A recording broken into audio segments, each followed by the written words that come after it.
is the hip thrust in itself not a glute exercise, or is it the way that people execute the hip thrust not a glute exercise? The hip thrust is not a glute exercise because it's a lower back exercise. End of story. That's it. End of debate. End of everything. Right there.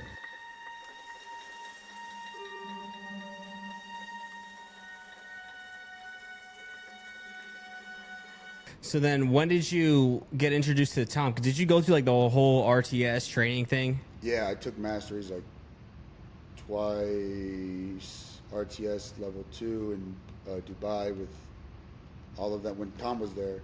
What else did I take? Yeah, I did all that stuff. But I did all that stuff like I saved Tom for last because I wanted to learn bodybuilding through like Dorian Yates. So I traveled to him to train with him. I trained firstly with Charles Glass for like 8 years. 8 fucking years. No, 6 years. 6 years. My bad. 6 years. So every single year I would go to Olympia. Didn't know anybody. Just went to Olympia. Trained with Charles. And I remember from the videos that they would always fly there a week ahead to like accumulate or like stabilize themselves in the new climate and be there for a whole week. I'm like, holy shit! I would just go there the week before, train with Charles every single day. Fuck yeah! And then I did that every single fucking year. And then once like year 5 to 6 came around, I was like, all right, I think I'm good at this type of approach. Now let me go try someone more scientific. I even hit up Joe back then. He was just having his second kid, and he had mentioned that he would to like excuse him, but he couldn't really, take on a task right then and there because he was having his second child back then. So then I hit up Ben, and at first they didn't like whoever answered the phone said like, yeah, he doesn't train people anymore. I was like, I don't care what to pay. I'll pay whatever it costs. Like, just tell me a price. They called back. Yeah, so it'll be like, I'm like, all right, yeah, let me get a whole week. And then I went to him, trained with him for a week in Tampa at the MI40 gym. And that's when, like, he introduced me about Tom stuff when we were training. And because I would watch his YouTube stuff too, so he would mention stuff about Tom. And then I thought Ben was fucking smart right there and then. So when he mentioned someone else, I was like, all right, so that's okay.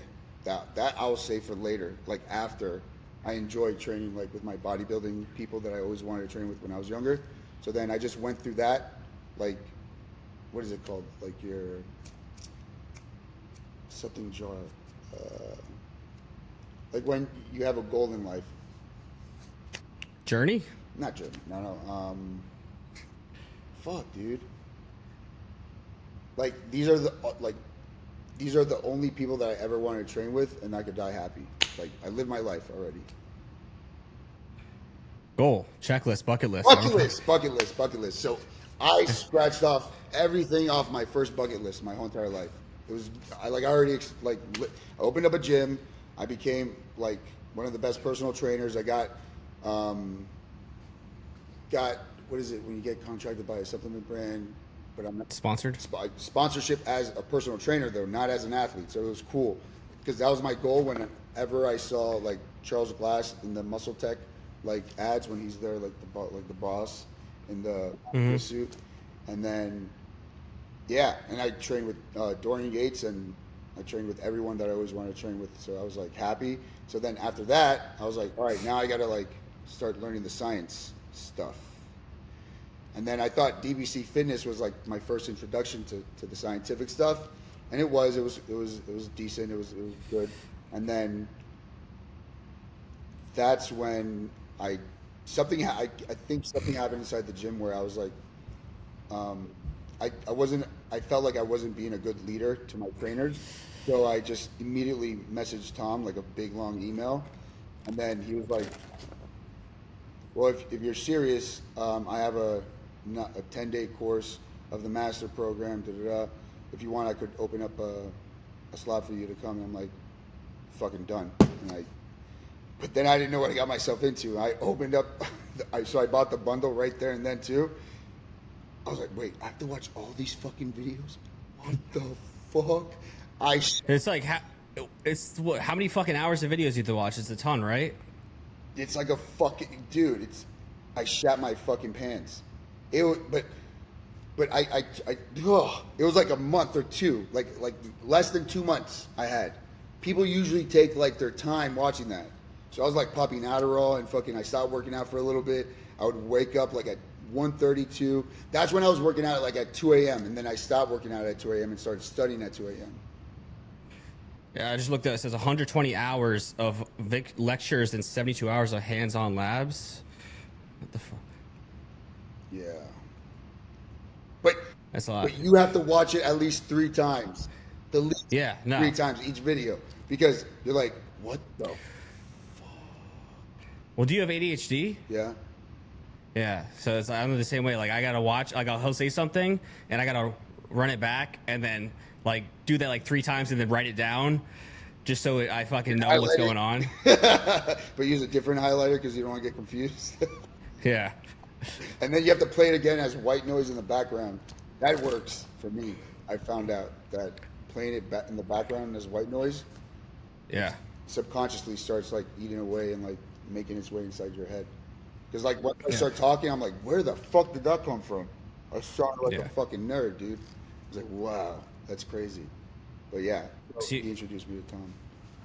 So you went through Tom's stuff. And I guess, I mean, you've known Tom for I don't know how long now, but I'm sure there's also a lot of people listening to this who probably don't even know who Tom is also, because he's not really, you know, a prominent figure in mainstream fitness industry. Oh, no. But No.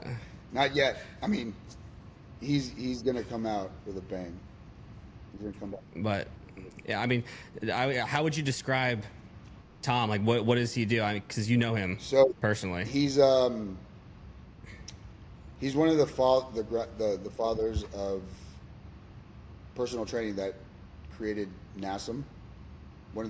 He created NASM. He's one of the, like, there's like 4 people that started it, like a personal training certification. It was NASM. Yeah. And he was one of the people, he was the physiotherapist that was in practice.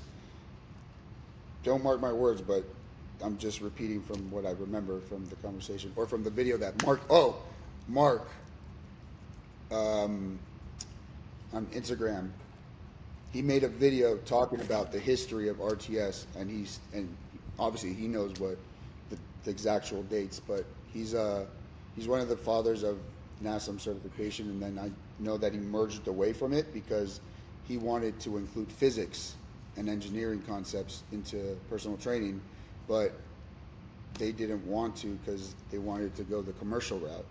So that's when they kind of went their separate ways. And then he just continued RTS, and then RTS Mastery, and then after that, I can't really speak. I just know that there's a bunch of them all over the place.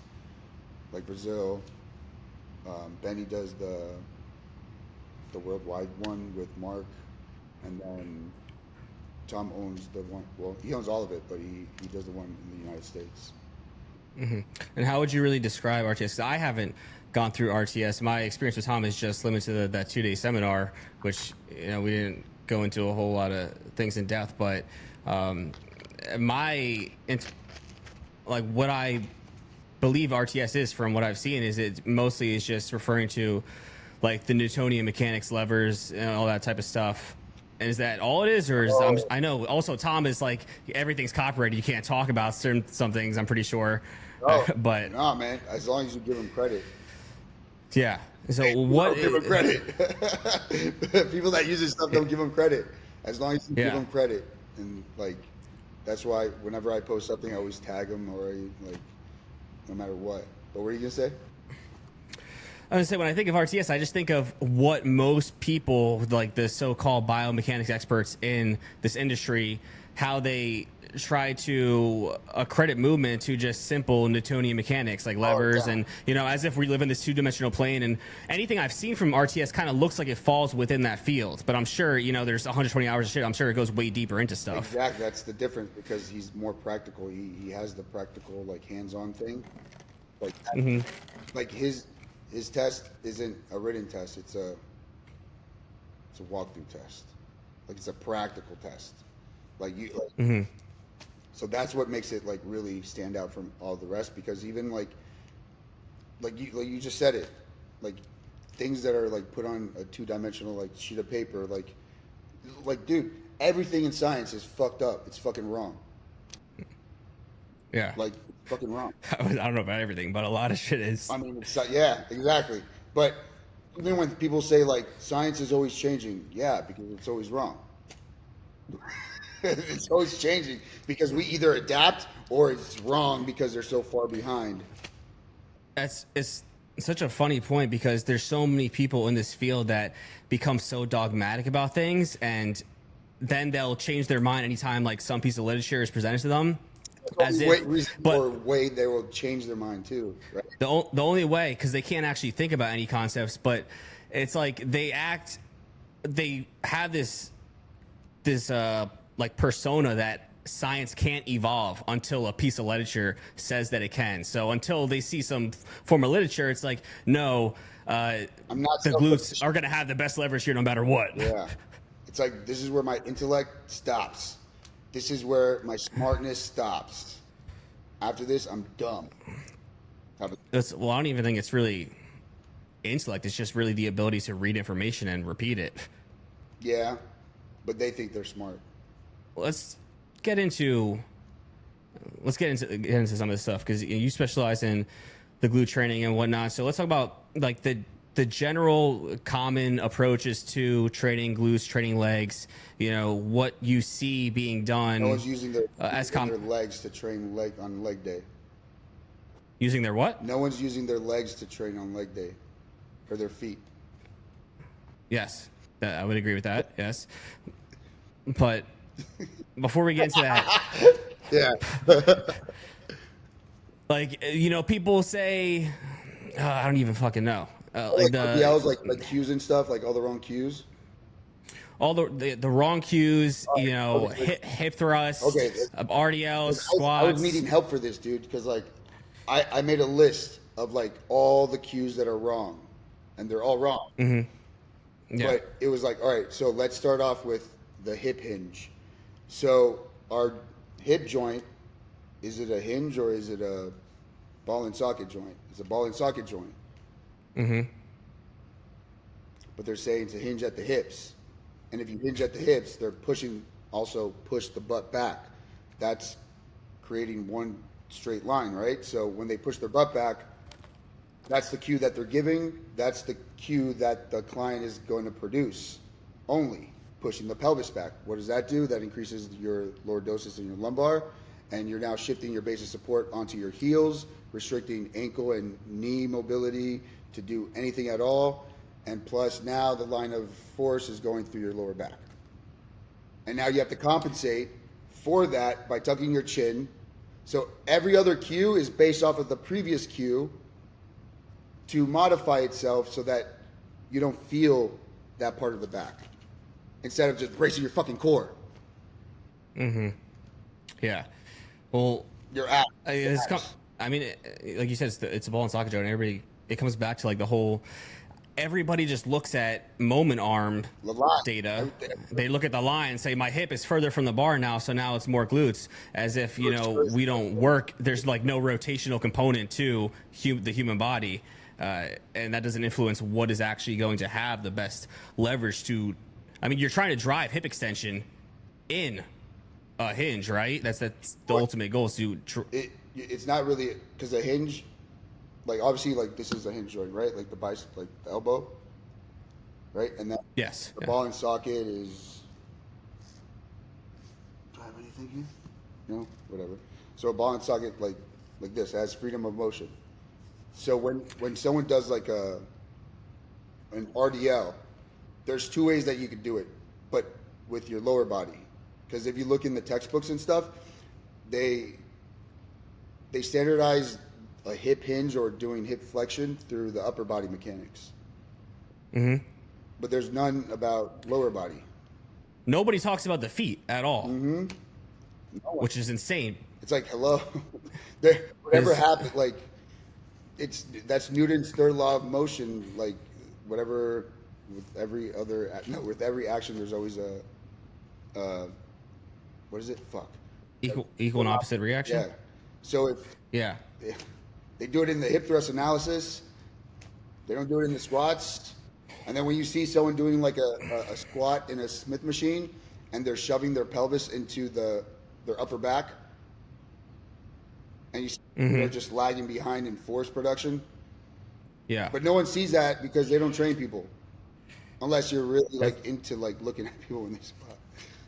Yeah, I know. It's I mean, it's hard. I'm trying to keep this concise because you go down off in a tangent in so many directions with this. Because I look at people every day, and I've talked about this for not just like with the glute stuff, but just other exercises in general. You're seeing what's going on. You're looking at people's feet, and then you present this information, and people will say something like, "The feet have nothing to do with hip extension." But if my fucking base of support is Newton's third law. That's all you got to slap them with. Oh, this is the thing. Nobody talks about this stuff. They don't actually understand biomechanics. They understand if I drive pronation, I drive internal rotation. I now have leverage to pull back into external rotation. Like it's not just them at that point, right? Yeah. That's why, like, I've taken like these years to like simplify it so easy. Like in November, on November 22nd to the 23rd, I've been booked in Italy to teach the first course of triple extension. So like this whole entire time I've been like learning ways to make things simple so that during those situations that you have, because these smarty pants nerds, they think they're so smart, but then when you play their game of being smart, they're like, huh? Oh, what, you fucking became stupid? Like I'm talking your language. Now it's what, too much of your language?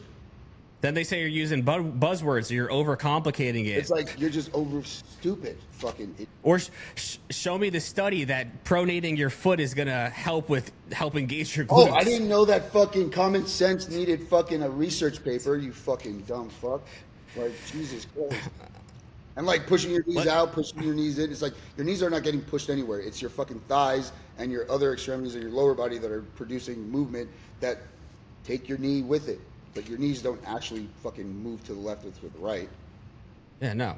It's all rotation. I want to go back to something you said earlier because you talked about how bodybuilding has changed over the years, and people used to. I mean, I think bodybuilders who are still intelligent for the most part, the people who look good, still have intuition and listen to sensation, and they don't just follow these stupid laws of what they see looks good on a piece of paper and where this has the best leverage. I think all accomplished bodybuilders kind of understand that and don't fall into that camp. But you said the importance of that, but then you also said don't squeeze your glutes. So that kind of sounds a bit contradictory. No, how does that play into that? Counterintuitive, right? Yeah. Because if you see back then, I guess they knew about forces and knew about like what happens when you do a deadlift and you don't look down and how you complete the deadlift. Because that's where, like, I studied the way everyone speaks, like Brett. I studied how he speaks to the general public to see, because when I train those clients, I'm actually talking to these people.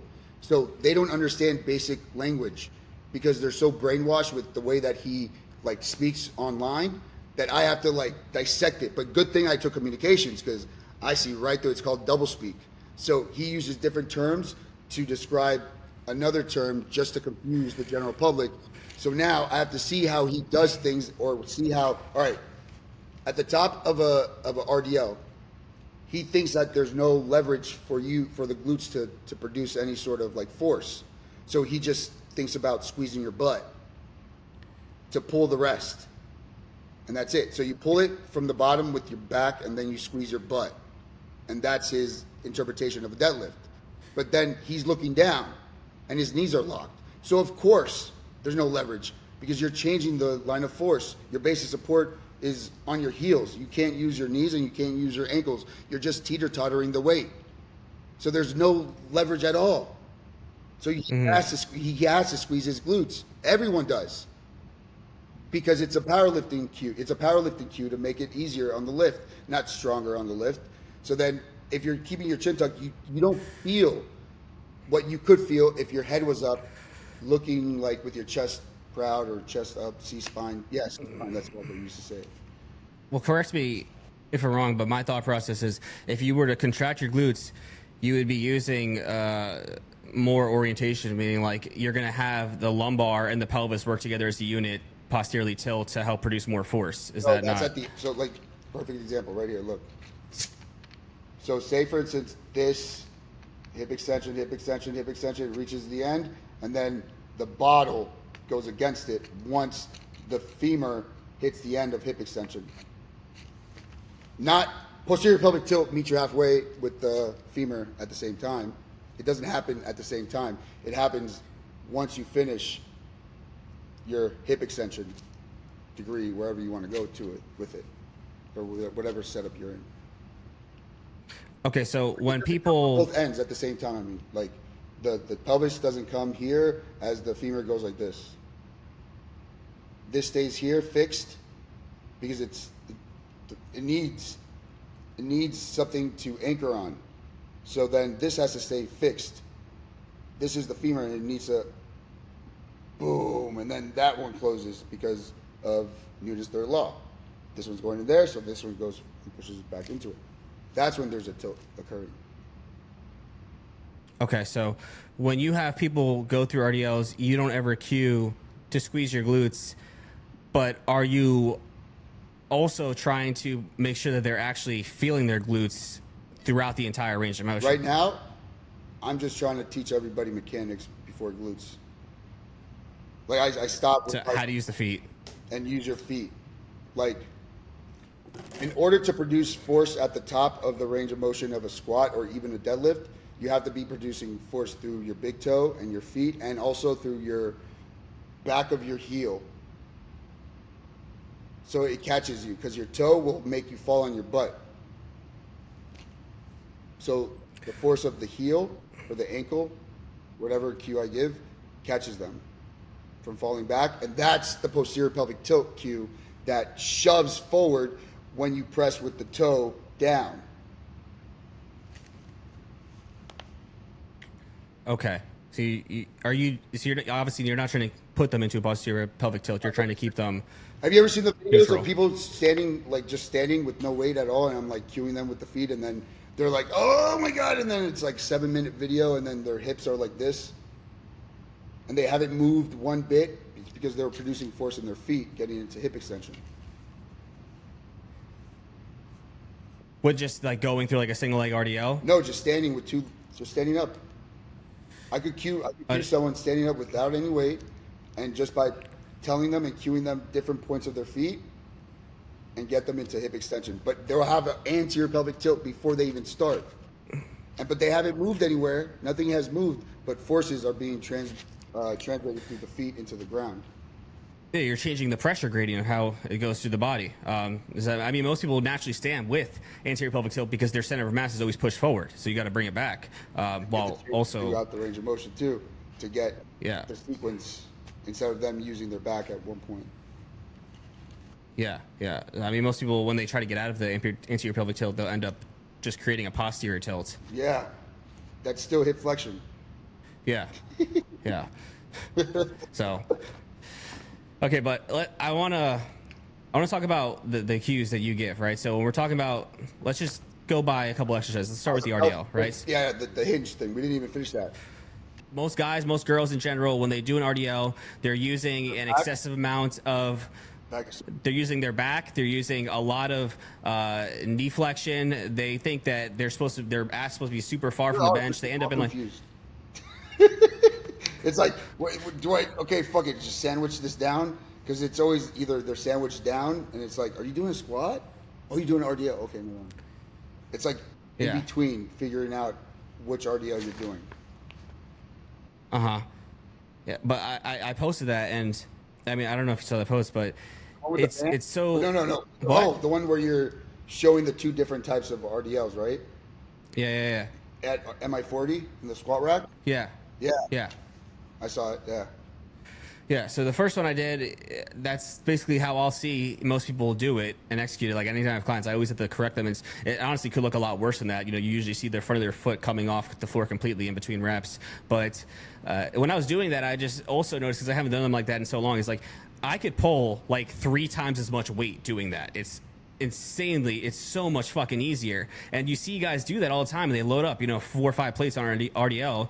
And I did that for years, and my glutes, I have big glutes, but my glute contribution, how they actually should work, is fucking terrible. Like I have no hip extension at all. And you see this in a lot of bodybuilders too. Like they just have poor glute development, but they can pull a shit ton of weight because they're using lumbo-pelvic rhythm. Yeah. So we'll talk about that after. So back to the RDL though. Like, what cues do you give, and why do you give them?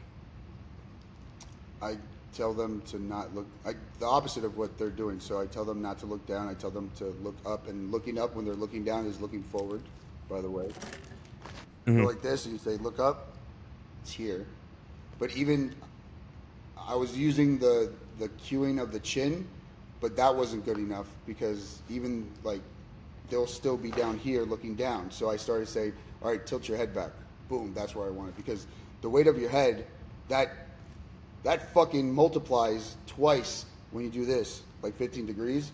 It goes from like 6 to 9 pounds to like 16 something double-digit pounds.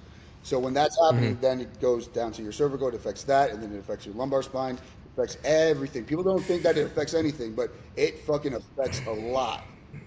Yeah, no, it does. Disrupting everything. So I tell them, tilt your head back and to chill the fuck out. Relax your fucking, like this is how I talk to them. Relax your fucking knees. Relax your knees. Unlock your knees. Unlock them. Unlock your knees. Because they don't understand, like, they think they unlock their knees, but they don't. So I have to tell them like 3 times, and then they finally do it. It's like, all right, but don't look down. Now they have, because, dude, they disintegrate back into their patterns. So look up, unlock your knees, because as soon as they unlock their knees, their base of support shifts anteriorly. And now this is the cue. I want you to think about taking your pelvis and rotating it forward like a front flip. Like a bowl of water. Bowl of water, bowl of rice, whatever. Just do this. And if they could do it, then good job. If they can't, then I'll go and like grab them by the bone right there, and then just that little thing, and then it will help them. But then they have to take their spine with it too, because they're using their pelvis and their lumbar, but they're staying fixed up there with their thoracic and the barbell. So then I'm like, no, let your other body parts move with what you just created. So basically it's an anterior pelvic tilt, because an anterior pelvic tilt is when you rotate the pelvis and the lumbar. And if your thoracic is attached to your lumbar, it's supposed to move with it too. If you have an anterior pelvic tilt, your thorax is shifted forward as well, or it's shifted anteriorly. It goes hand in hand. It follows up the chain of command. But have you gotten into much of like the breathing stuff, how that goes into that? Because when you say look up, another thing I'm also thinking is if somebody has their neck down and they have their what? You get more oxygen. Yeah, well, you get more oxygen, but I'm also thinking if you have your airway closed off, that's also going to affect like how much you can get like your pelvic diaphragm to contract and compress, which is also probably going to have some downstream effect on how much you can actually experience length and tension through the glutes. Probably to like some extent, I would think, if you are not able, if you're really closed off in your airway. And they end up saying like that too, like it starts becoming a part of the posture. Yeah, this is where postural issues come into play, is people have poor diaphragmatic breathing. From the cues of the butt stuff. Let's talk about the hip thrust. The hip thrust, the number one glute exercise in the world, or at least people think it is. You say it's not a glute exercise. Oh, for sure. Why is the hip thrust not a glute exercise? Because it's a lower back exercise. That's pretty simple. Why? I have the scientific research right here. Is the hip thrust in itself not a glute exercise, or is it the way that people execute the hip thrust not a glute exercise? The hip thrust is not a glute exercise. Brett says it himself in his video, in the lumbo-pelvic rhythm video. If you do a hip thrust with a neutral spine, you end up in lumbar extension, which is hyperextension of the lumbar spine. Mm-hmm. End of story. That's it. End of debate. End of everything. Right there. I want to visualize this. Said it. Right? Okay, I have this in here, right? So I want to visualize this, right? What's going on? I'm pressing through here. Whoa. You're saying pressing through there. You're pressing through the heels. Yeah, I don't have the fucking heels here, right? So he does the same thing. He doesn't use any legs during his bone stuff. He only uses it He doesn't even include the legs. Ever. Look at on this. Yes. That's Yeah, that's how he confuses people. He never uses legs in anything. Any of his bone structure stuff, nothing. Never legs. He doesn't measure them. He only measures the trunk. No legs. That's pretty dumb. But Yeah. let's assume you're pressing to the heels in a typical way. What's going to happen here? Is this The not going to come into move extension? into flexion. When you press, This is going to move yeah, into flexion in the pelvis. because this is going to extend as a byproduct, as compensatory means when you're staying within your spine.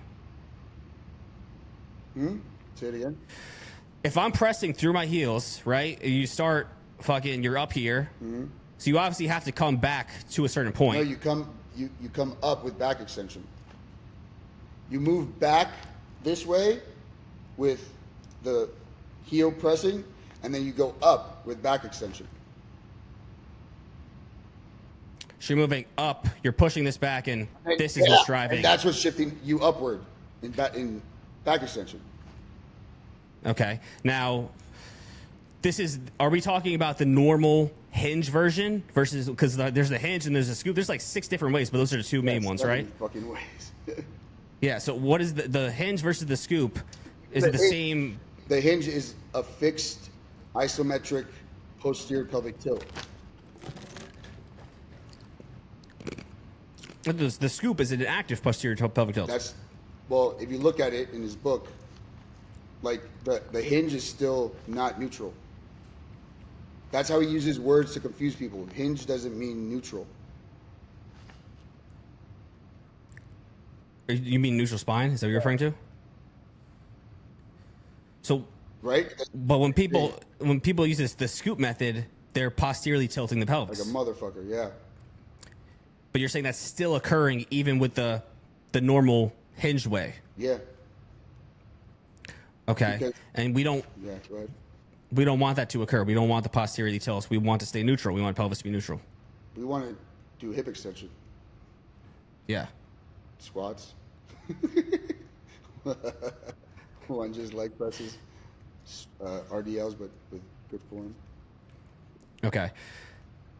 I guess something we should address is, because there's obviously been hundreds of people out there who have still gotten glute growth with these methods now. With what? With just doing the hip thrust 4 times in their workout, 3 times a week? No one could say sure about that, right? No one could say, like, someone can't say, oh yeah, but she never did hip thrust. She only did squats and deadlifts. And squats and deadlifts grew her glutes. But what else does she do? Does she do like split squats? Does she do like other seated hip abduction? Because they can't say that, and neither can someone say, oh, the hip thrust never grew her glutes or didn't work or anything. Well, no one could say either or, because you'd have to do the hip thrust and nothing but the hip thrust for a case study that long. Right? Yeah, so I mean, you can't really isolate. You can't bring it back to that one variable of the hip thrust being. I mean, there's also the fact that I know what I did do 2024 during Laura Lee's prep that made her win. The only variable that we changed was taking out the hip thrust. Stop squeezing her butt. Stop looking down. If you look at her stage shots, she's looking up in her back pose, and her toes are pointed forward in her back pose. And I changed her posing and how she stands and she does the transitions with like taking accountability of the moment arms of like each joint and how the kinetic chain reacts when she twists or when she turns and stuff. Yeah. So that's all I know.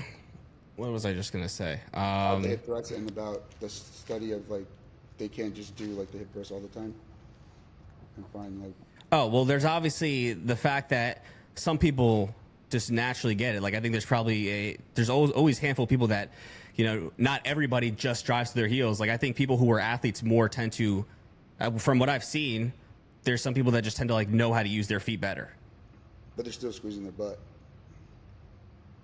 Potentially, yeah.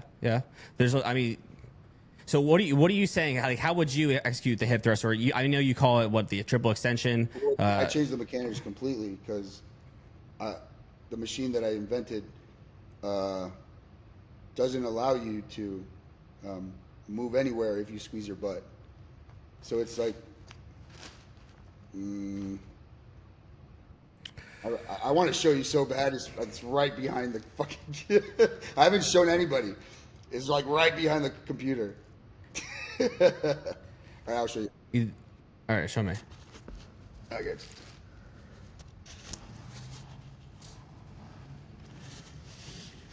See it? Yeah, what is that? That's part of the machine, but it has a back pad. Well, it's patented. It's patented. It's patent pending right now. I just got the in 2 days ago that it's online for the public to see now. So it's a pad that has a centerpiece that is empty inside, so that your spine just sits in that empty space, and it's long enough for your head and your pelvis to sit, and it rotates above the head. And then I have a change where I could change it to where it rotates at the hip. So not in your spine, where usually you have like the Nautilus hip drive or all those other hip thrust machines. You have the hinge in the thoracic region. That's one. Yes. Two, I have a rotating foot plate. So you have to press through it in order for it to rotate for you to move. So then you're moving and rotating from both ends like this. And you're keeping a neutral spine because of the back pad that's forcing you to, because you're relaxing there. Like your neck is like this. Like everyone just ends up relaxing. And then the foot plate is interchangeable with the other foot plates that I have, because I have like the arc foot plates, I have a flat foot plate, I have like a diamond foot plate, I have like what Tom's rockers. He has like these ankle rockers. So I took like 3 of them and put them into a foot plate. So there's 3 ankle rockers combined. Excuse me.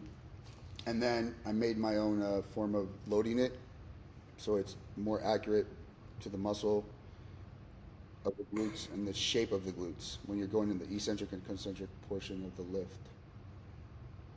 Okay. So this is the only one though? It's just at your gym? Yeah, but I haven't even I was supposed to shoot it with this girl yesterday.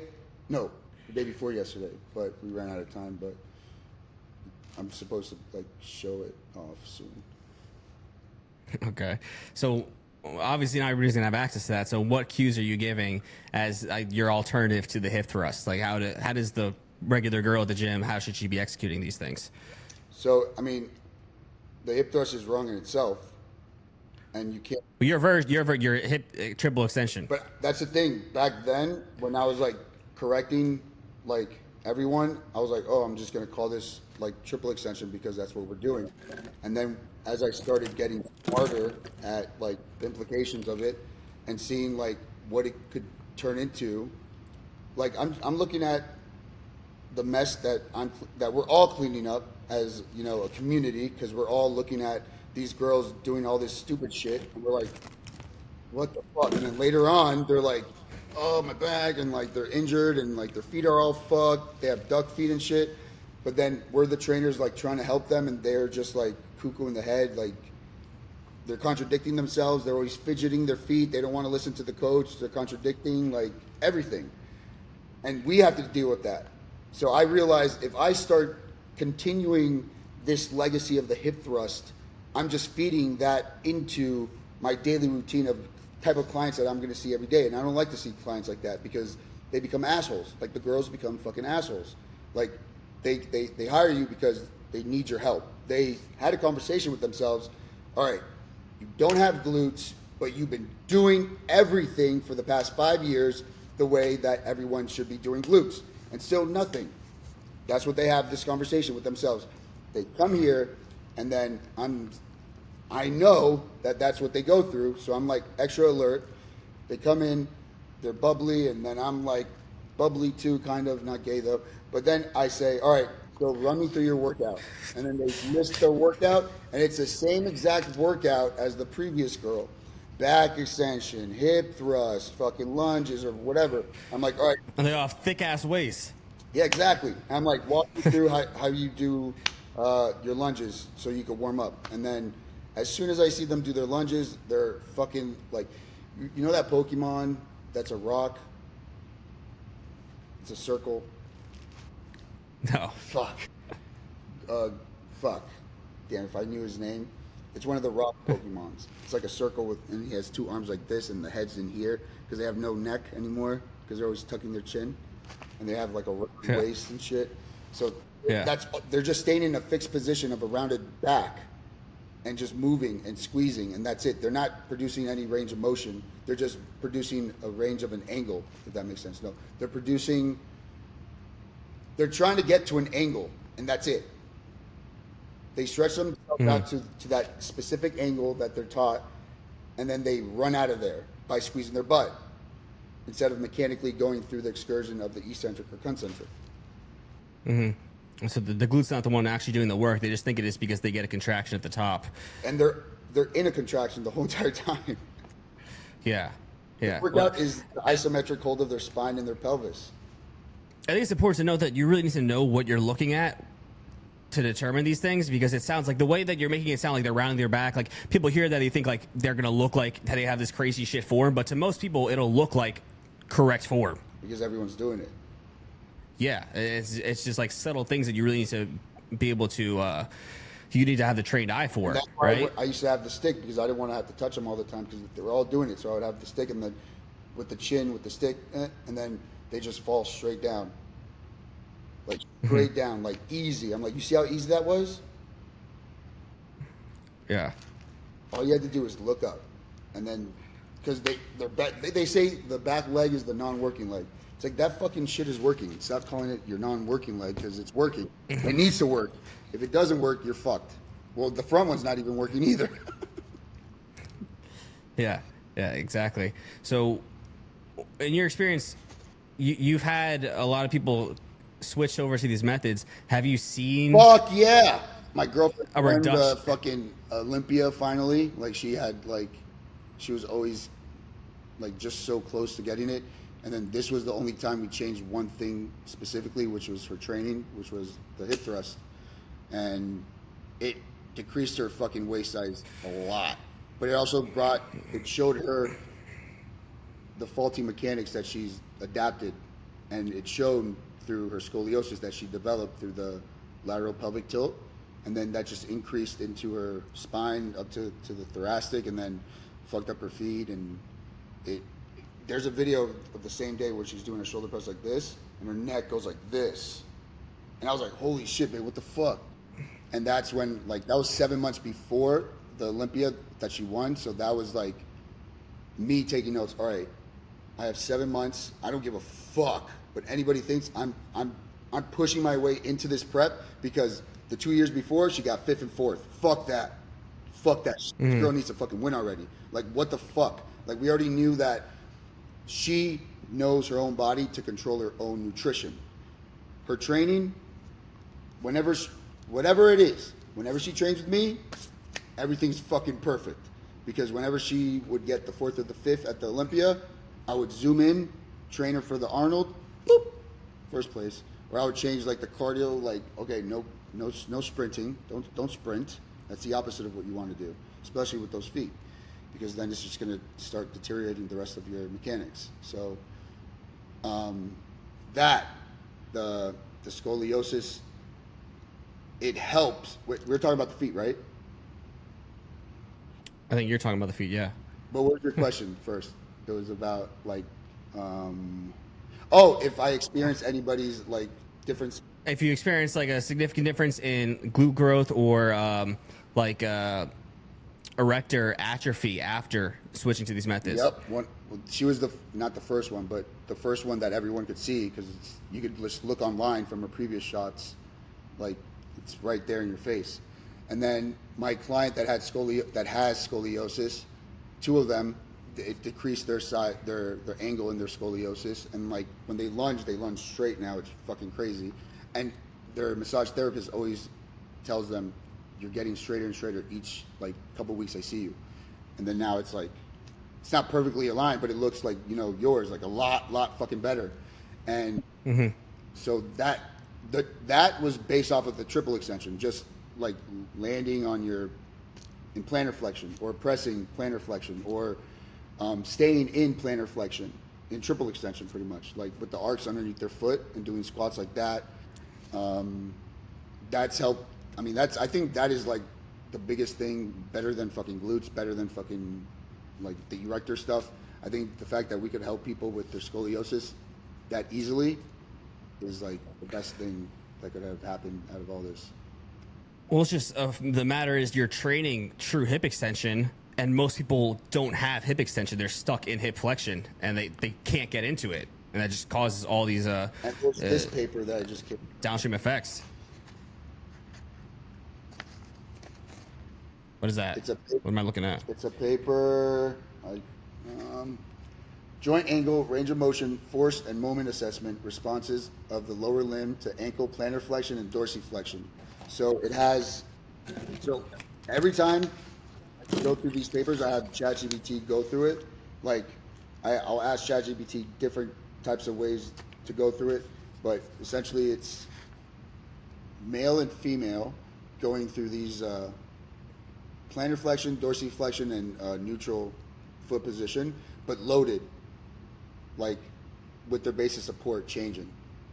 And it shows that when they're both male and female, when they're in dorsiflexion, it increases the range of motion of hip extension, meaning it puts you in hip flexion. When you're in dorsiflexion, it puts you in hip flexion. Mm-hmm. Because you have to shift your center of gravity forward if you're in dorsiflexion. So no matter what, whenever you dorsiflex, you'll always be in hip flexion. If you continuously put force through your heels in dorsiflexion throughout the whole entire exercise, you're always in hip flexion. The hip thrust, press through your heels, hip flexion. That's why you're using your trunk to get to the top. Yeah. So you have them stand in this plantar flexion position the entire time. I know you have that power arc thing, so kind of walk me through the difference of like your idea between using that versus because I know you could use both ends, right? So using that versus using an actual prime wedge where their whole foot's on it versus just using the plate under the heel, what those are doing differently for all these things. It propels them forward because it has the up and then the forward part that everyone needs to plantar flex. So we're producing the potential force of plantar flexion. Because if you just have the straight slant board of a prime wedge, it's just doing this. You need a higher wedge to shoot you up, but it's not shooting you forward. This is shooting you up and forward, which is what is propelling you forward into hip extension, what you need for hip extension. So, but I've seen you have people use it that way or the opposite way where they're really just they use this one. That's if like they can't press through their forefoot at all. Yeah. So they're here. It's like you have your options.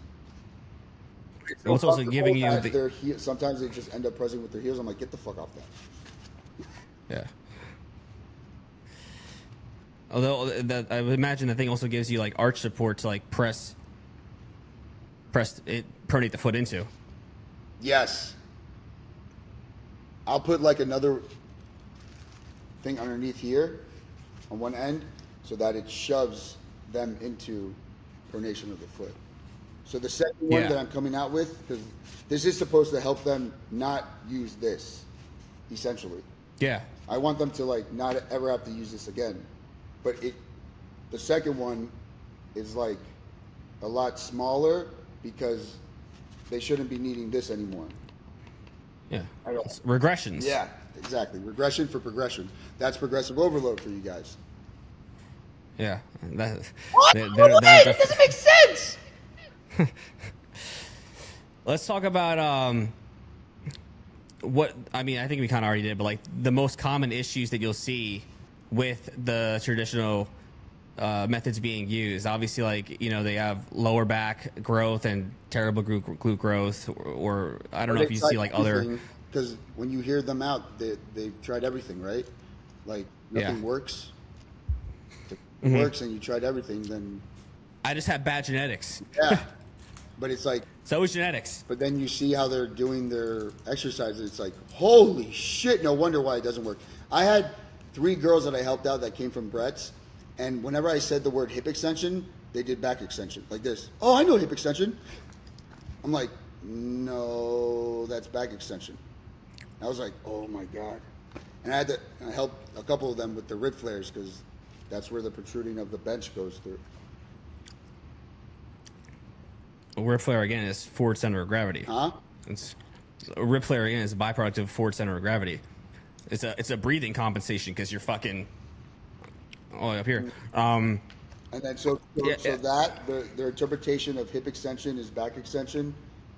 So they have no like understanding of the basic mechanics of like what they should be doing. So then whenever you're trying to help them, they seem confused. So now you have to turn your either session into like a lecture room, or you have to find a way to manipulate them to do something that like has to disassociate from the gym, like 100%. Because if it's about the gym, they're triggered already. Yeah. So it's like a psychological thing too that they're coming in with, like triggered from the beginning. Like, why do you think they're always fidgeting their feet so much and like kind of like assholes, like to approach at the gym? Like, hey, how many sets do you have? I'm using it though. I just started. I don't know. I see the video online, like when they're being mean to someone that like, what? You just walked in front of my video. It's like, chill the fuck out, man.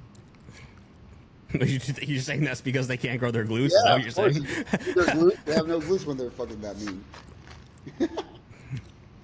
Yeah. I think it's interesting. It's just such a commonly accepted thing in this industry. I always think it's funny because you always see, speaking with guys too, you know, guys will come on and they'll be like, if you're a man, you should train your glutes. And then it's a video of them doing hip thrusts with like 700 pounds. I'm like, you're not even training your glutes. Like, you're literally, this is all lower back. Like, there's no way you'd be able to do fucking 6 plates on a hip thrust if you were just driving hip extension through your glutes. I think and like the way to go about that, because I knew I was gonna face that, and I love it, but I always want it to be a conversation, not an argument. But they always end up walking away because they can't keep their emotions in check, I guess. But if someone comes with that, you know, train of thought, then it's like, all right, let's say for instance, pressing through the heels versus pressing through the toes. Pressing through the toes is wrong. Pressing through the heels is right because activation of the glutes, blah, blah, blah, blah, blah, whatever. Okay, cool. So can you tell me how pressing through the toes is wrong? And they won't be able to. They'll say it doesn't matter. They'll say it has nothing to do with it. They'll be like, I'm in externally rotated shortened position of the glute. That's what they will say. Starting with that in the beginning. You're never giving the glute leverage to pull to drive the hip extension component. And but if we say that, it's still going over their heads and stuff. Something simple like that, it will go over their heads. So there's never like a communication could never occur if one's not stoic and the other one is like, I don't know. It's a hard task to deal with. Well, people are they're very stuck in their ways. They haven't been exposed to the information. Their base of knowledge is founded on so much. They've been trying to silence this information, that's for sure. 100%. I mean, yeah, the stuff I talked about this year that pissed a lot of people off, and it doesn't really makes sense to me because it's an ego thing, right? But when you understand these concepts, like when I started looking into gait and looking at how athletes move, and then you just like, because you learn a lot of when you start looking into these things, a lot of it is connected to like rehabilitation, physical therapy type of stuff, not really like hypertrophy. But when you understand hypertrophy and you understand lever mechanics, and then you understand this shit too, it's like you could connect the dots, and then you see people in person like, this makes sense. Now this makes sense. But then people are always missing one of those components or multiple of those components, and they only can see things through one lens, and that's all they're able to think. And you know how they speak online, they use definites, like they use what is it? How does Tom say it? Absolutes. They use a bunch of absolutes online. Generalized absolutes. Yeah, like they use a bunch of them, right? To like move their narrative. They use a bunch of those, right?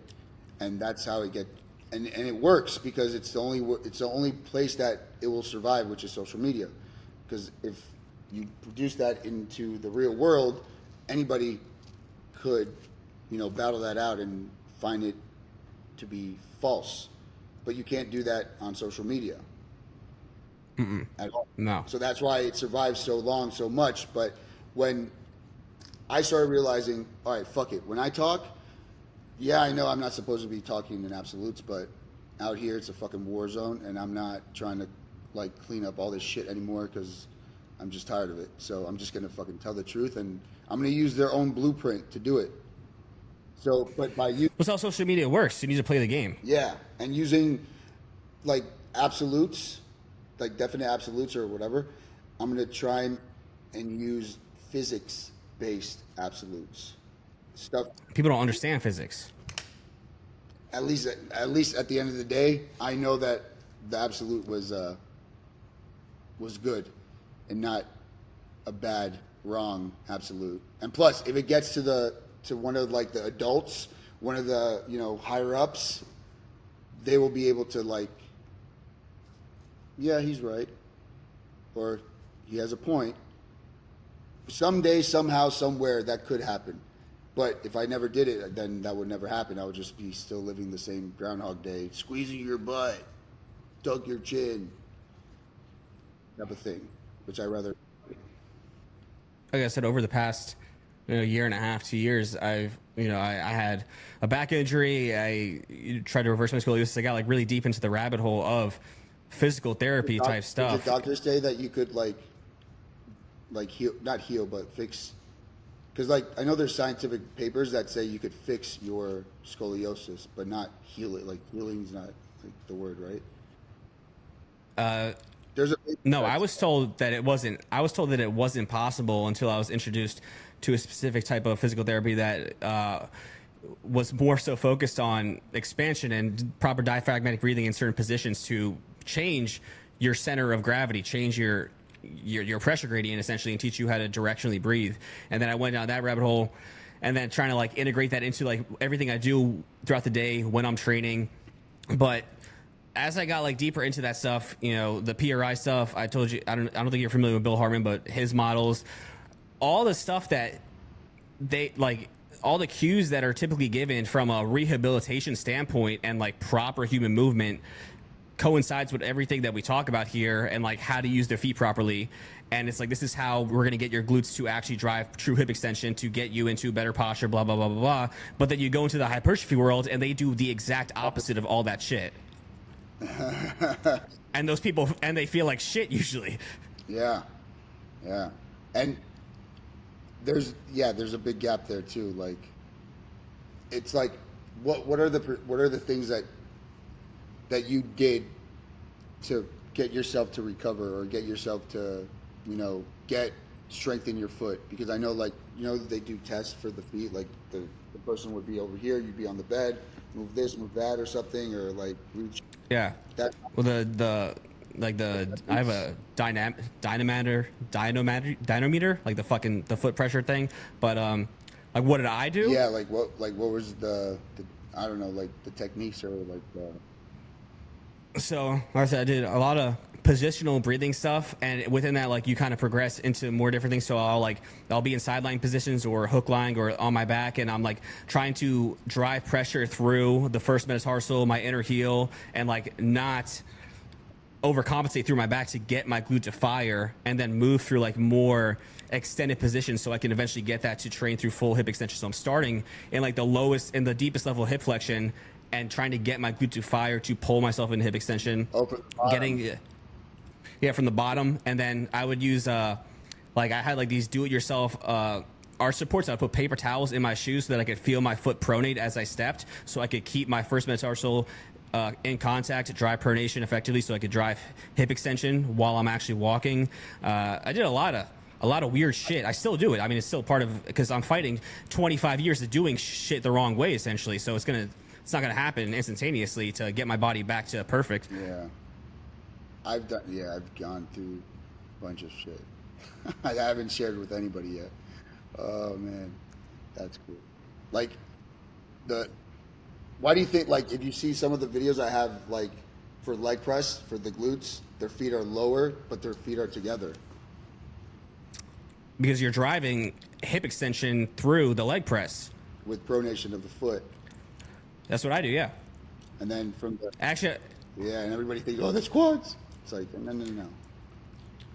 I had somebody come up to me in the gym and ask me why I was doing that a couple of weeks ago. Because, you typically think, when the people think, oh, glute bias leg press, they think high up and wide.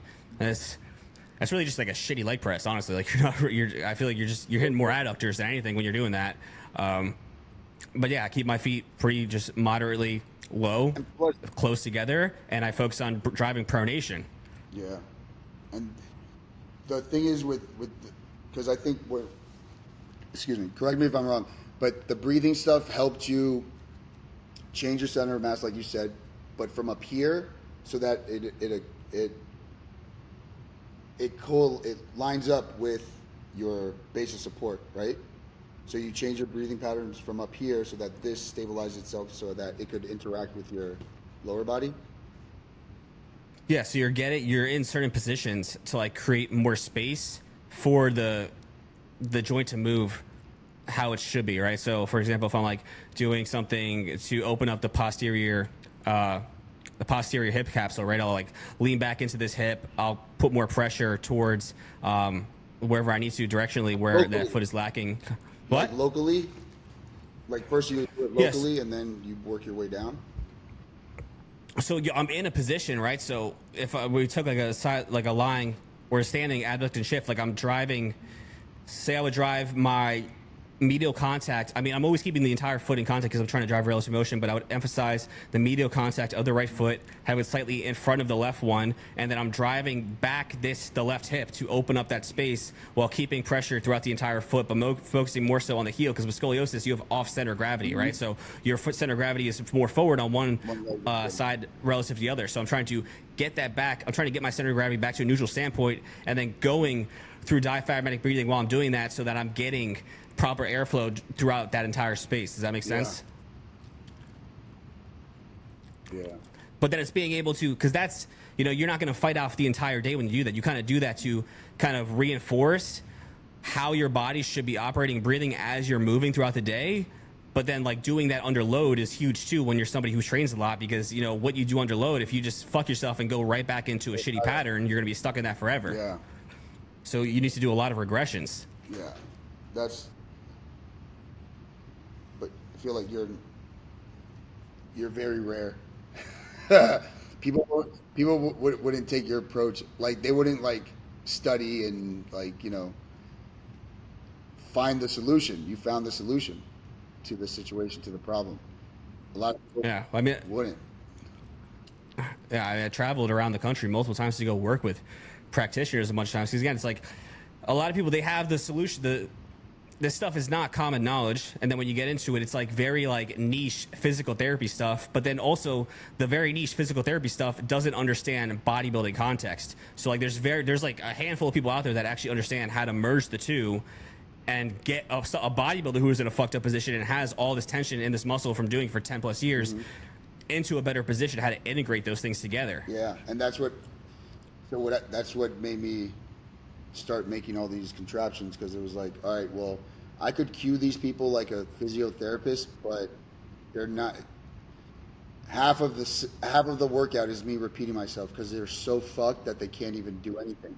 So now it's like, fuck, well, what do I do now? Because the workouts are becoming like boring because they can barely do anything. So, and that was like me as a trainer, like when you see something, when you're exposed to like the truth of something and then you can't unsee it, it's like, what do you do now as a trainer? Like, you have to be honest. I mean, I was honest with my clients. I was honest with everyone, saying, yo, I was fucking doing shit wrong. And I chopped up like half of the fucking booty building fucking machines in here and then made my own. But in that phase of transitioning of like teaching them like actual lower body mechanics, that was like a tricky how do you say, transition, because it went from 0 to 100 like really fast. And once I started seeing like the difference of people's attitudes, and like even like my trainers in here, they were like, because they're all girls and they're all using bands and shit, but I haven't, back then I didn't like consume it to its fullest where I could speak about it confidently. So people were looking at me like, what the fuck is he doing? But I mean, there was people flying from other countries paying top dollar to fucking train with me, so it's like something's working. And then I would realize, all right, well, if I'm gonna train my girlfriend like for the Olympia, I can't be fucking giving her these stupid fucking cues. Like it needs to be like one done and that's it. Like I set her up, like quick, boom, boom, and that's it. It can't be like 20 minutes set up just to do a fucking toe curl type of thing. No. So then that's when I started building contraptions that forced her into those positions automatically. So then I didn't have to call the cues, I didn't have to say anything. Maybe 1 or 2 cues, but that's it. So that's why I always had those different bands. They were for a different purpose of the joint reaction. Of the first joint that needed was the pelvis, which was the band always pushing the femur into the hip. And then the rest were the rest for the foot, for the ankle, all that shit.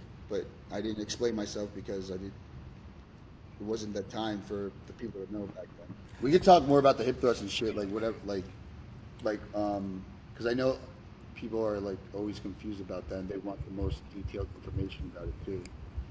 Like that's what it always usually comes down to, right? Do you think? Like the hip. I mean, the hip thrust is the most popular glute exercise. They believe it's the best glute exercise in the world, which I mean, obviously, I don't think it's true. I don't think you think it's true either. Well, first of all, have you talked to Tom and Joe about this stuff? Do you know what their opinion is? Yeah, Tom said he's all right. Well, so this thing, I'm in business with, as a partner with, her name's Marianne. She's the owner of RTS Brazil, and she was able to be a partner with me with the foot arcs, and she had to obviously go through like seeing what I was doing and validate whatever it is that I was doing before she could like take it on. So they even used it as a course at one point, but then when I saw like some of the things that were kind of off, I was like,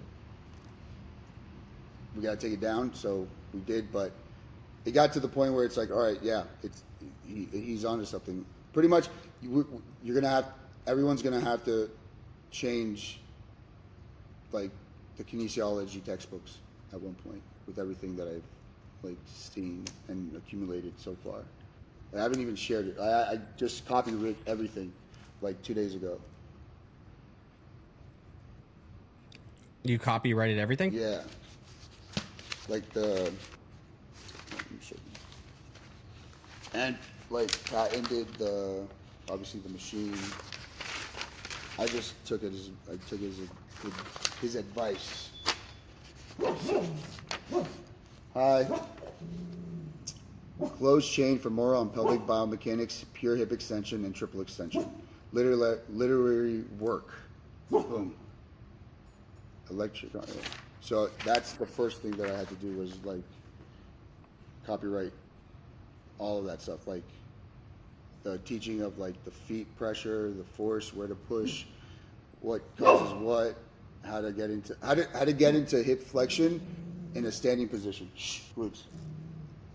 Because like if you tell someone, all right, you're standing in a neutral hip position, now how do you get into hip flexion from this position?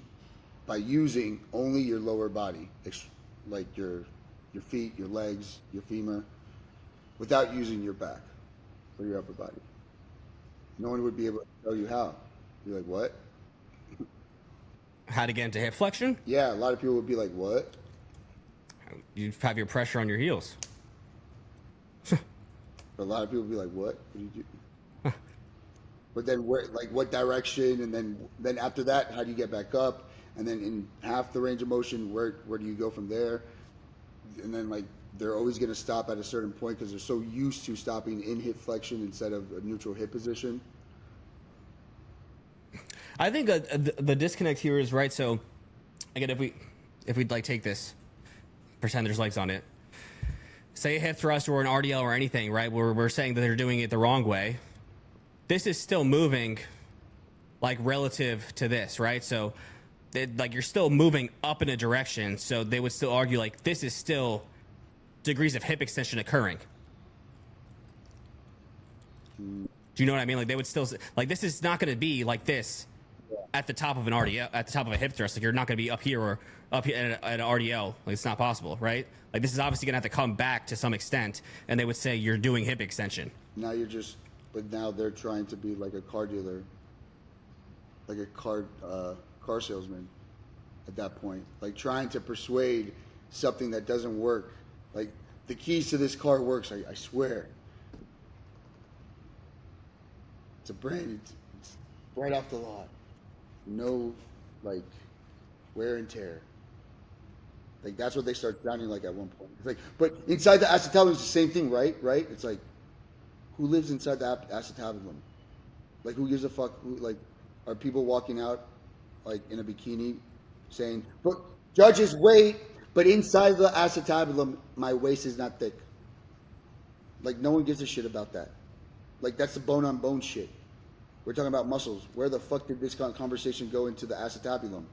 Like, don't, like, fucking say that. That's like when you're trying to haggle someone for like, cheaper shit. So how can we simplify that to make it a bit easier to understand for those people who don't really get that, right? So, because you're obviously not going to be here throughout the entire range of motion, but this can be, the femur can be moved, we'll just say forward and backward, for the sake of simplicity, even though there's like rotation occurring, without the means of the glutes or the hamstrings necessarily doing, we'll say, the majority of that work. Like obviously you can't have your glute not doing anything or your hamstring not doing anything at all. Yeah, they're isometrically holding you in that position because you're also produced when you're at the top of the hip thrust. They tell you to squeeze your glutes, right? Posterior pelvic tilt, but they start the posterior pelvic tilt at the bottom and they finish it at the top. So the whole thing is a posterior pelvic tilt. That's number one. The range of motion is not that fucking. It's fucking miniature. The hip thrust, the range of motion. You're posteriorly pelvic tilting throughout the whole thing. If you're finishing off with the posterior pelvic tilt, that means you're starting it at the bottom. So then, when you're doing a posterior pelvic tilt at the top of the hip thrust, and your upper body is crunched down like a crunch is, because you're rounded of the upper spine and your chin's tucked and you're looking that way. Right, and then you have the bench right underneath your thoracic where your lumbar meets, but you're in a tilted position. So now your femurs are getting pulled in two opposite directions. One with the upper body trying to pull it towards the chest, and then the other direction where the heels are getting pushed, and that's pulling it in that direction. So you can't call it reverse action hip extension either because it's not in the anatomical position. Because that's what they would probably refer to, reverse action hip extension, but that's when it directs towards the joint, but it's getting pulled with the knee extension happening, but from the upper body. I want to actually pull some things up before we wrap this up. I want to pull up some of your videos and see what exactly it is that's going on here. I kind of see this. Let's see.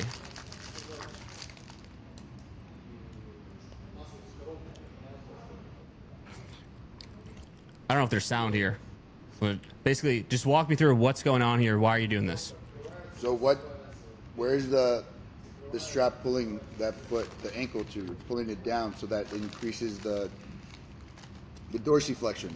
So it increases plantar flexion in the back foot to mechanically to produce the motion of the non-working leg, but it's a working leg.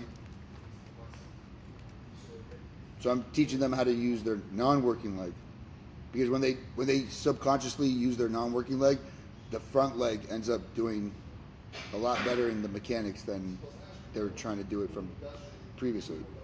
But I'll even put that in the front leg too, not always on the back one. So you're basically, have you studied gait? I looked at it's the same. Like, there's heel pressers, forefoot pressers, and then the gait analysis, right? The gait, like the.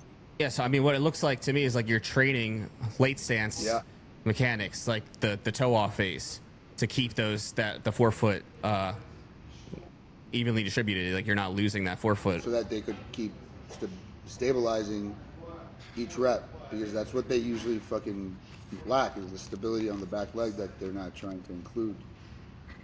Well, for her. So do you opt for a lot? Do you use like split squats A lot. where you're on the ground with dumbbells, or do you ever use Bulgarians where the back No, leg is I elevated? haven't. No. Only split squats. Yeah, I transitioned to a lot of split squats too. I don't really Because you learn the mechanics of your feet, and it becomes easy. It's like it's heel. Okay, to throw yourself forward, you plantar flex, or you just raise your heel, which is the same thing, just the opposite. So that shoots you forward, and then to come back up, you plantar flex, or you shove your heels in the opposite direction and then get back up. But then in between there's different moments that you could produce the external rotation and the internal rotation by foot pressure throughout the foot. Oh, this one's awesome. The scissor. Let's do this. The scissor. Because Going up. Boom. Oh, that looks so bad. so why do you have them do this single leg? Because it's easier for them to not think about. Because the back leg, all they have to do is like kick it up, and that forces their upper body to move in the same but opposite direction naturally. They're just rotating through this axis. And then the upper body naturally, without them thinking. Yeah, so this would be a lot easier to do. I mean, when you have both legs on the floor, it is harder to do this. Fucking way harder for them, yep. Yeah, you need to like really be good at this. Why? So, do you have them ever do like a staggered stance hinge or anything like that? Not yet. I haven't. I've just been using this because you wouldn't be able to have as much leverage with the other foot staggered on the floor, because they need the back leg for them not to think about it. So They need the back leg up for them to not think about it. yeah, because that's what fucks them over majority of the time, is having to think about stuff, so much stuff that they have to think about. Yeah, it's definitely. If I come up from behind her and just pull her leg up to the ceiling, her front of her body is forcefully going to go downward. It's like those water wells that you and the water comes out. Yeah. That was a good pose. That was the other one I had here. That was great.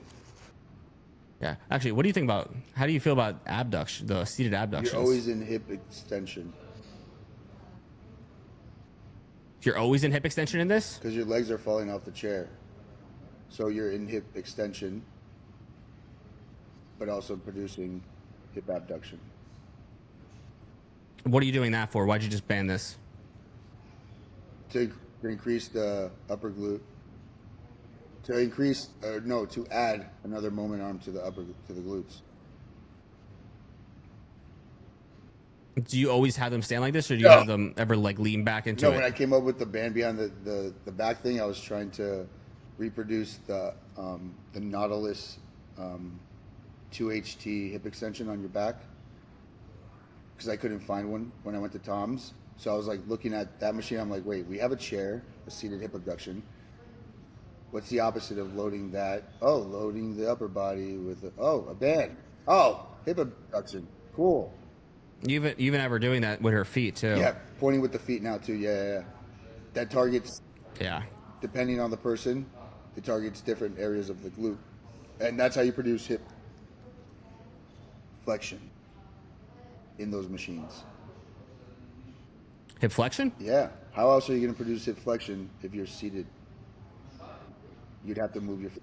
What do you mean? You'd have So what, hip extension or hip flexion? flexion. If you want to get into more hip flexion, how would you get into more hip flexion in a seated position? Trunk flexion? No, that's trunk flexion. You're having her press through her toes to create more hip flexion? No, I raised her heels, and it makes you go into more knee flexion. When you're seated, Knee flexion. knee flexion, then it increases hip flexion, because your femur goes up. Well, yeah. If you have more knee flexion, okay. But you said, okay, I think this is going to trip a lot of people up. You're always in hip extension when you're seated. That doesn't, like, you think about... If your legs are falling off and your feet aren't, like, on the pegs. If your legs are falling off, how are her legs falling off? What's happening? Like, when you're in a stool or when you're in a chair and your feet are falling off the chair. Your legs... Okay, so if your feet aren't grounded. Yeah. Well, you could say the hamstrings are pushing into the pad and the pad's pushing back into the hamstrings. Okay. You also have her sitting on two things here. That's hip extension, right? So that's why you have her sitting on these things? Oh, no. She had a, like, lumbar lordosis like a motherfucker. Okay. What do you think about the notion that this is just going to give people sciatica and train their piriformis? Learn how to work out. Okay. Learn how to, like, adjust yourself in the joints of the machine with your joints. Oh, this is what I was just saying, yeah, no? The internal rotation into...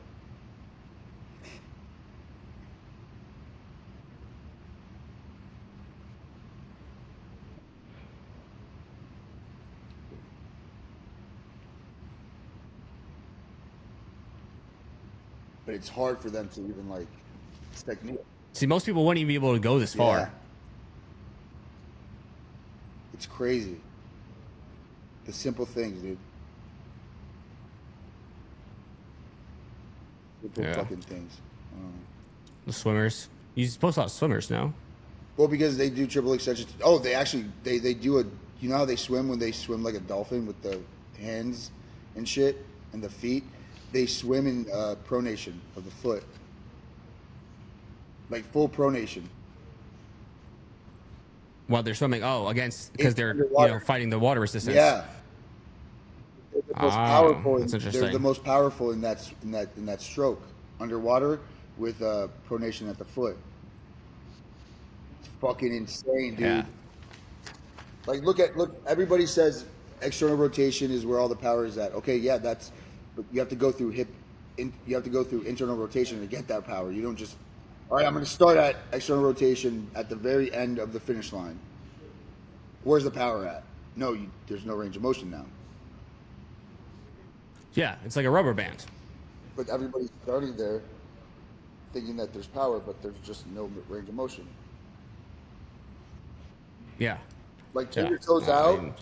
Like turn your toes out gets you into an external rotated position. Okay, so then are you still trying to do hip extension when you're at the end of hip extension into an external rotation? No. What? Like, you know when people turn their toes out? Yeah, they're fucked. And they're trying to produce hip extension, like a squat or something. How does that work out with they're going through like you're gonna attempt to produce hip extension while you're already in external rotation. The adductors overcompensate and the back overcompensates. Something overcompensates because you just gave up the work of the glutes. If you can't do your movements with a straight foot, that's a problem. Yeah, and they'll say that they can't, or like their ankle dorsiflexion, whatever. Their ankle mobility is bad. Yeah, it's like no, you know what I found? If you just grab their what is it, talus, and you shove it in like this as they're coming down, it fucking influences them to continue to go down. It's just a mind thing. So I tell them like shove your shin into my fucking two fingers right now, and then they get more range of motion instantly. It's all neuromuscular. It's all the connections. Yeah, that's why I think a lot of the most people that have issues with this is most people, because most people aren't like natural athletes. They just get into bodybuilding and they have these adaptations, these patterns that they're used to.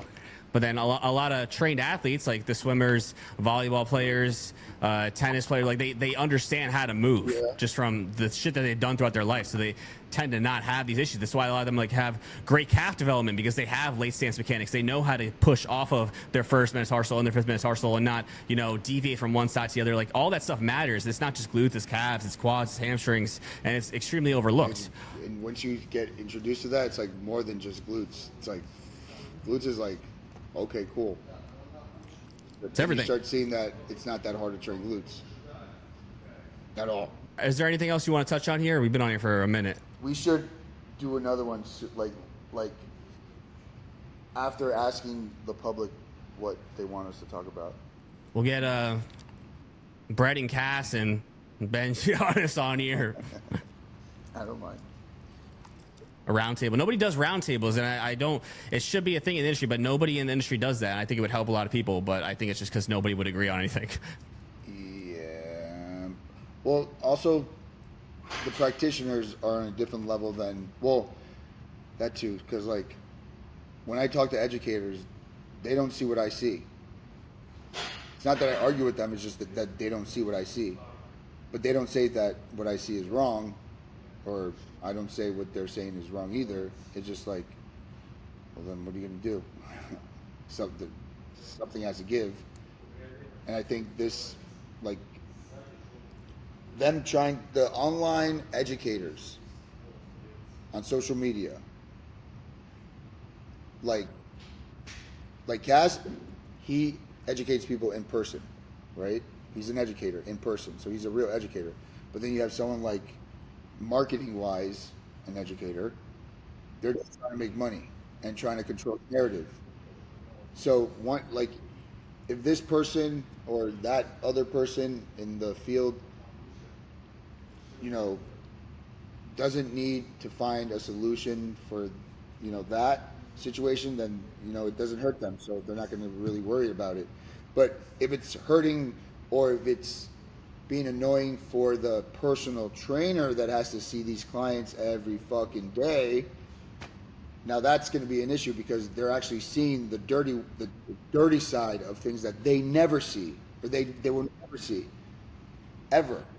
So how is that ever going to line up with one another? Yeah, there's always going to be a disconnect. But from my experience, people who actually are real educators, or are actually, are well accredited researchers in the field, anytime I talk to them, like, they have an understanding and they're open to like having discussion and talking and like theorizing, like, oh, that makes sense. It's the problem with the people who like are like the wannabe, they're just social media educators and they just read studies and regurgitate, where they're just like super dogmatic and they're like, that doesn't make any sense, that's not true. The charlatans of science. Yeah. And the charlatans are the ones who tend to have the most pull, unfortunately. Yeah. But something has to happen. I think it's happening slowly but surely. Like, slowly something's changing. You don't feel that? Yeah, definitely. I have hundreds of screenshots of people who have thanked me for the information that I put out. I have people who have, because the shit that I put out with the rib cage compression, all that stuff, there was a lot of people who pushed back against that and said, this doesn't make sense, it's not true. It's not true, when, we have literature going back years talking about the rib cage, how the rib cage plays into just the functions of the human body, like the peripheral structures. But even if we didn't, like, I have hundreds of messages of people saying how much it has helped them improve their chest, how much better they feel their chest. I have guys who say they have years of thoracic outlet syndrome that is gone instantly when they stop pressing a certain way. How much you could help, like, the bikini fucking world with that shit that you just dropped right there? Like, everything that you just know about the ribs, like the breathing, like, that's gold for them. Like, if there was a coach that was like very like caring about their athletes, they would hop on that instantly, because like that's like when you're on stage, you're breathing, right? You're trying to hide the rib expansion. You're trying to keep everything like concealed inward. So it's like no one really knows that. No one really talks about that shit, and that's the thing that separates like athletes sometimes, because those little nuances. I see it in the women all the time because when they hit their back poses, you could see like they're totally laterally shifted to one side. They have some, like, it's very common with women just because of the way, again, like, just, I don't know if it's from the high heels, what they're used to doing, how they're used to moving, but like it's a very common theme I see with women. Because they pivot a lot, like from the one foot that they like put all their center of mass on, and then they pivot with the other side of the body that's not really the working body side. Yeah, like they have like way less internal rotation on one side relative to the other, which like most people do, but you just see it a lot with women because of the way they pose on stage. Yeah, and when they turn after the pivot, they're always in a diagonal stance instead of like a straight front to back stance, which is crazy. And then think about it, if one of the athletes has an anterior pelvic tilt off stage without heels on, but then when they go in heels on stage, now they're in a neutral spine and pelvis position. But then when they hit their back pose, they're in an anterior pelvic tilt, then they get their feedback from the judges. The judges are depicting their feedback based off of their anterior pelvic tilt structure. But when they go into train inside the gym, they're on their heels, not in heel. They're pressing through their heels and not pressing through their toes like they do on stage. Yeah. So they're doing the total opposite than what they're doing on stage when they're in the gym. They're training a whole. Have it backwards. Yeah. Yeah. That's crazy stuff. This was a little bit of a long episode. If you stuck through this whole thing, congratulations. If you have any questions, drop them down below. You ask them on Instagram. You can head over to Aldo's Instagram, Iron University. Anything you want to see covered in the future, again, just let me know. And I'll come back. thanks for coming on. Yeah, man. Thank you.